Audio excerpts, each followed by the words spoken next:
आएगा वही जो सच है। हाल ही में मुझे स्वास्थ्य सेवा से जुड़े दिल्ली में एक कार्यक्रम आयोजित हुआ था, उसमें भाग लेने का अवसर मिला, जहां पर अनेक साधु और साध्वी गण भी बड़ी संख्या में उपस्थित थे।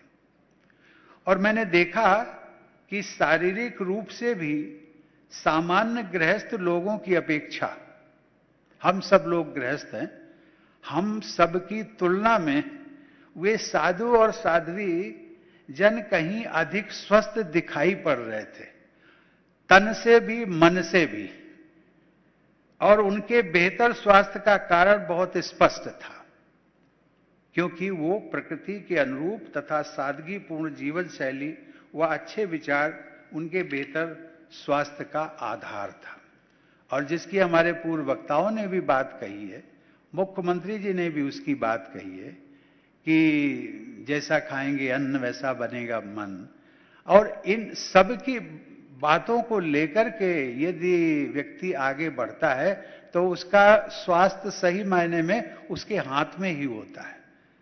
और जब वो अपने हाथ से निकल जाता है तो उसको स्वाभाविक है डॉक्टर के पास ही जाना पड़ेगा, और कोई उसका इलाज नहीं कर सकता।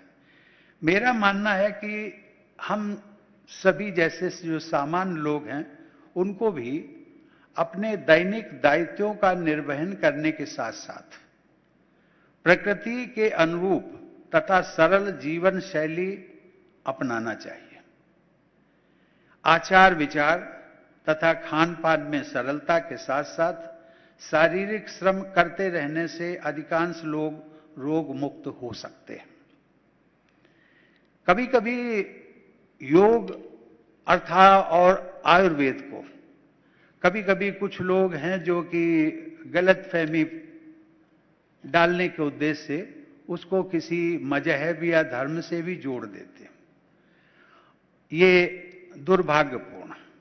और उसके लिए मैं हमेशा कहता हूं कि एक उदाहरण देता हूं कि किसी डॉक्टर के पास दो मजहब के लोग जाएं, किसी भी मजहब का, मैं नाम नहीं लेना चाहता, कोई भी मजहब हो, और वो ये कहे, डॉक्टर ये कहे कि भाई आप प्रातःकाल 5 बजे उठिए, मॉर्निंग वॉक करिए, पार्क में जाइए, कुछ योगासन करिए, और वो घर आता है।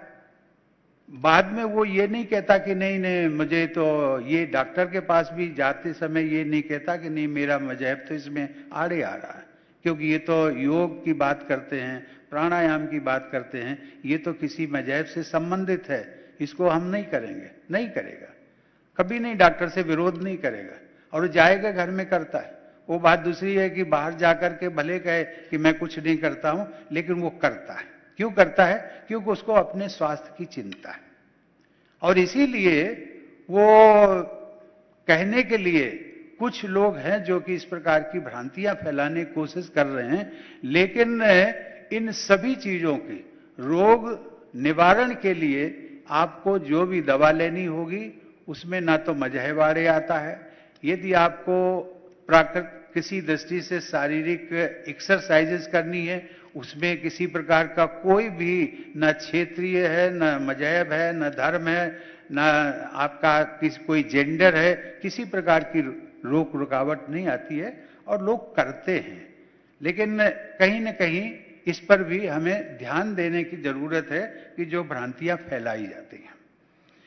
अंत में मैं कहूंगा कि श्रीमद् भागवत गीता में इसी बात को बड़ी सरलता से कहा गया। किस बात को? कि प्रकृति के साथ जितना आप संपर्क में रहेंगे उतने ही आप अधिक स्वस्थ रहेंगे। युक्ताहार विहारस्य युक्त चेष्टस्य कर्मसु युक्त स्वप्ना बवहोदस्य योगो भवति दुखा। अर्थात उचित आहार विहार करने वाले, अपने काम के प्रति समुचित चेष्टा करने वाले तथा ठीक समय पर सोने और जागने वाले व्यक्ति का योगपूर्ण जीवन उनके समस्त दुखों को समाप्त कर देता है। ऐसी ही समुचित जीवन शैली को अपनाने का सुझाव देने वाली परंपरागत चिकित्सा पद्धतियों की उपयोगिता को विश्व स्तर पर अपनाया जा रहा है। इसी वर्ष जिसका उल्लेख किया अशोक वार्ष्णेय जी ने भी, कि मॉरिशस के प्रधानमंत्री प्रवीण जगन्नाथ तथा विश्व स्वास्थ्य संगठन के महानिदेशक श्री टेड्रोस की उपस्थिति में प्रधानमंत्री श्री नरेंद्र मोदी ने जामनगर में global centre for traditional medicinal system की आधारशिला रखी। वहां भारत सहित विश्व के 170 देशों की चिकित्सा पद्धतियों पर अध्ययन और शोध करने की योजना है।